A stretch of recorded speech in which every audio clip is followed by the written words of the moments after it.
क्योंकि जो गांव के लोग हैं वो सतगुरु रामपाल जी को हिसार जेल से बाहर आने के बाद में सम्मानित करने के लिए आ रहे हैं और सतगुरु रामपाल जी को एक संत मानकर, क्योंकि जब आश्रम से जुड़े भगत गुरु का परिवार ही उनको मानुष मान रहा है, तो वो गांव वाले जो बेचारे ना ज्ञान से परिचित हैं ना विधान से परिचित हैं, वो कौन सा परमात्मा मानेंगे। जुबान से तो भगवान उनके भगत भी कह रहे हैं, जुबान से गांव वाले भी कह रहे हैं, क्योंकि भाई उनको थोड़ी मदद हो गई थी। तो जिस कबीर की दाढ़ी मूंछ वाली फोटो को आज भी सतगुरु रामपाल जी सतलोक आश्रम धनाना में जब वो गांव वाले उनको भेंट कर रहे हैं, तो आज भी सतगुरु रामपाल जी उस फोटो को माथे से लगा रहे हैं, जिस फोटो को उन्होंने खुद रिजेक्ट किया हुआ है कि ये तो काल्पनिक फोटो है, ये तो बनावटी है। वो कबीर भगवान ऐसा नहीं है जैसा तुम इन फोटो में देख रहे हो, उसके तो ना जाने कितने रूप हैं, वो तो किसी भी रूप में आ जाए। उस फोटो को आज भी सतगुरु रामपाल जी माथे से लगा रहे हैं, देखिएगा।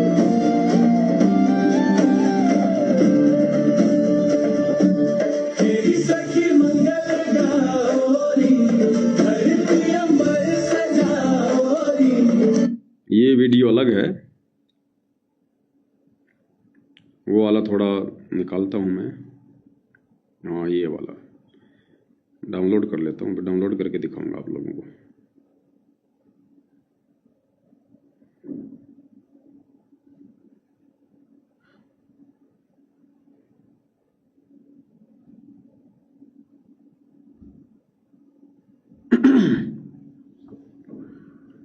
चलो फेसबुक पे चला देता हूँ, थोड़ा समझ में आ जाएगा।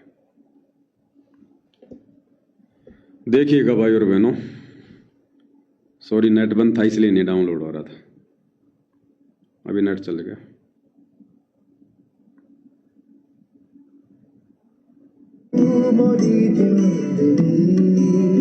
तुझसे बढ़ के न कोई खुशी, बारू बारू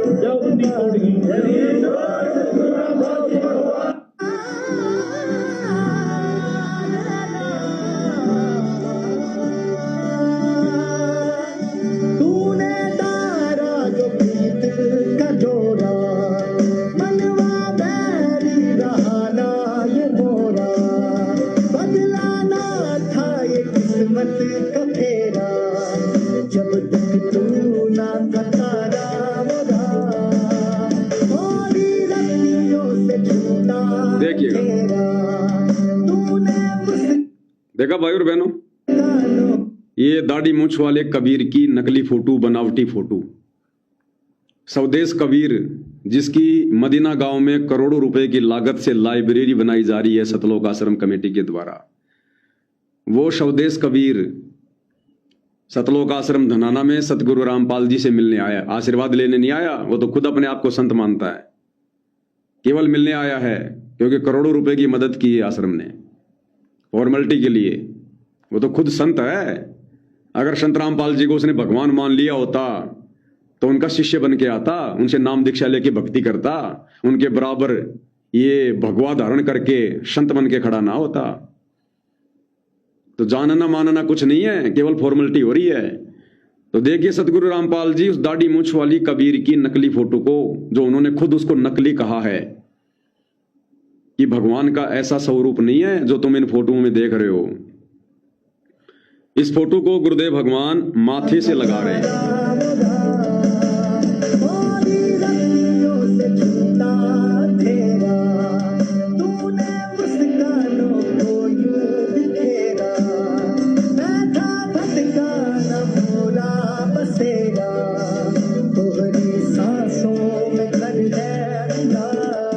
देखिएगा,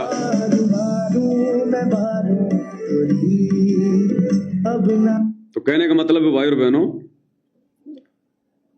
जिस कबीर की दाढ़ी मूंछ वाली नकली फोटो को सतगुरु रामपाल जी ने सन 1994 से, जब से उन्होंने नाम दीक्षा देनी शुरू की, सत्संग करना शुरू किया, तब से जिस फोटो को उन्होंने भगवान बताया, अपने भक्तों के घरों में दरबार में फोटो लगवाई, आज भी आश्रमों में लगी हुई है जहां भगत दंडवत करते हैं, आज भी नाम दीक्षा के साथ भक्तों को वही दाढ़ी मूंछ वाली कबीर की फोटो दी जाती है।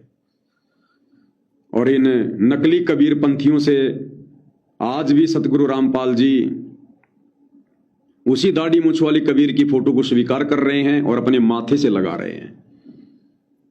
इतना सब कुछ हो रहा है और उसके बावजूद हम सत्सेवक भाई बहनों से परमात्मा जी ने उस कबीर की नकली फोटो को फड़वा दिया। कितनी अजब गजब लीला, कितना बड़ा खेल गुरुदेव भगवान का। कोई सोच भी नहीं सकता था शोपन में भी कि सतगुरु रामपाल जी ने अपने भक्तों को जिस फोटो को भगवान बताया, सबके घर में दरबार में लगवाई, खुद सतगुरु रामपाल जी जिसके आगे दंडवत करते हैं, और अभी आपने लाइव देख लिया, उस फोटो को अपने माथे से लगा रहे हैं।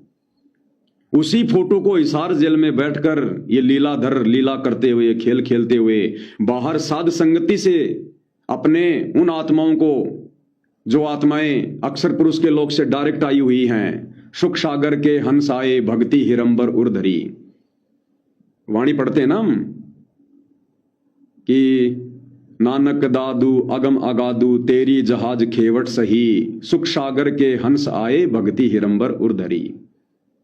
डायरेक्ट हम अक्षर पुरुष के लोक से आए हुए हैं। इसलिए परमपिता परमेश्वर जी ने जिसे भगवान बताया, उस फोटो की पूजा की, उसको भोग लगाया, उसका प्रकट दिवस मनाया और अपने माथे से लगा रहे हैं। और उसी फोटो को आप और हम आत्माओं से सतगुरु रामपाल जी ने बिल्कुल फड़वा दिया सोशल मीडिया पर। चाहते तो हम अपने घर पर भी फाड़ सकते थे, चाहते तो हम उसको हटा भी सकते थे, लेकिन परमात्मा ने जानबूझकर सोशल मीडिया पर फड़वाया ताकि एक संदेशा जाए संगत में। अगर दृढ़ता हो तो ऐसी हो, अगर पतिव्रता पद पर हो तो इस प्रकार से आओ। रिंच भर भी सुई का नोक टेकने जितनी भी आस्था अपने गुरु के अलावा किसी और की फोटो में या किसी और में नहीं होना चाहिए।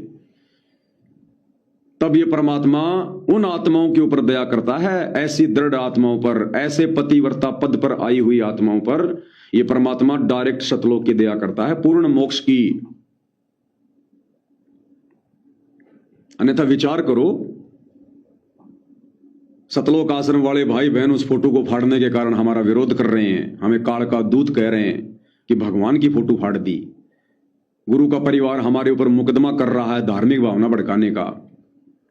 और साध संगति से जुड़े हुए भाई बहन, उन्होंने परवाह नहीं करी। जिन लोगों की सरकारी नौकरी थी उन्होंने भी सोशल मीडिया पर उस फोटो को फाड़ा है। उन्होंने परवाह नहीं करी या नौकरी की 50-50 हजार की जिनकी नौकरी थी, उन भाई बहनों ने भी सोशल मीडिया पर ज्ञान को आधार बनाकर तुरंत आत्मा ने स्वीकार कर ली बात कि भैया ये तो काल का जाल है, इस कबीर की नकली फोटो को फाड़े बिना हमारी आस्था इससे नहीं हट सकती और हमने तो मोक्ष प्राप्त करना है। ये काल की नौकरी तो ना जाने असंख्य जन्मों से कर रहे हैं, अब की बार तो सच्चे दरबार की नौकरी करेंगे सतलोक में जाकर। उन्होंने अपनी नौकरियों की चिंता नहीं करी, सरकारी नौकरियों की। माता बहनें सरकारी नौकरियां, स्कूल में टीचर, कोई रेलवे में है, कोई पुलिस में है, कोई फौज में है, कोई और नौकरी में है, कोई टीचर है, जिनकी 80-80 हजार की सैलरी, 1-1 लाख रुपए की जिनकी सैलरी। बहुत सारे तो ऐसे जिन्होंने संकल्प दीक्षा ले रखी है, नाम भी नहीं लिया और साथ संगति से जुड़े हुए हैं, और लाखों लाखों रुपए जिनकी सैलरी, सरकारी नौकरी। एक झटके में उन्होंने वो कबीर की दाढ़ी मूंछ वाली फोटो फाड़ फाड़ के सोशल मीडिया पर वायरल कर दी।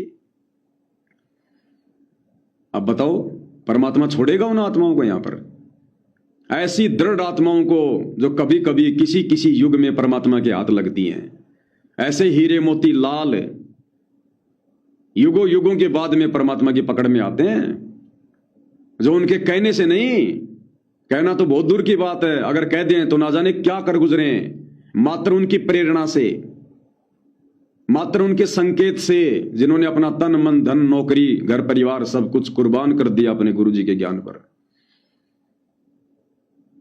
उन्होंने परवाह नहीं करी कि हम सरकारी नौकरी कर रहे हैं। अगर कल को कोई मुद्दा उठ गया, 20 करोड़ कबीरपंथी हैं देश भर में, मुद्दा कैसे नहीं उठता, लेकिन बंदी छोड़ ने मुद्दा उठने नहीं दिया, केवल मुजदास पे मुकदमा होके रह गया। लेकिन उन आत्माओं ने परवाह नहीं करी कि मुकदमा लगे तो लगे, जेल हो तो हो, इस काल की जेल से निकलने के लिए अगर ये छोटी मोटी जेल अगर 50 बार हो जाए तो कोई फर्क नहीं पड़ता। और फिर क्या कहते हैं परमात्मा, सिर सौंप्या गुरुदेव को सफल हुआ यो शीस, और नितानंद इस शीस पर फिर आप बसे जगदीश। फिर वो कबीर भगवान सतगुरु रामपाल जी ऐसी दृढ़ आत्मा के शीस पर बैठ जाता है, जो उस परमात्मा के चरणों में अपना शीस देने के लिए तैयार हो जाता ना, फिर भगवान उनका शीस लेता नहीं है, ये परमात्मा तो शीस देता है।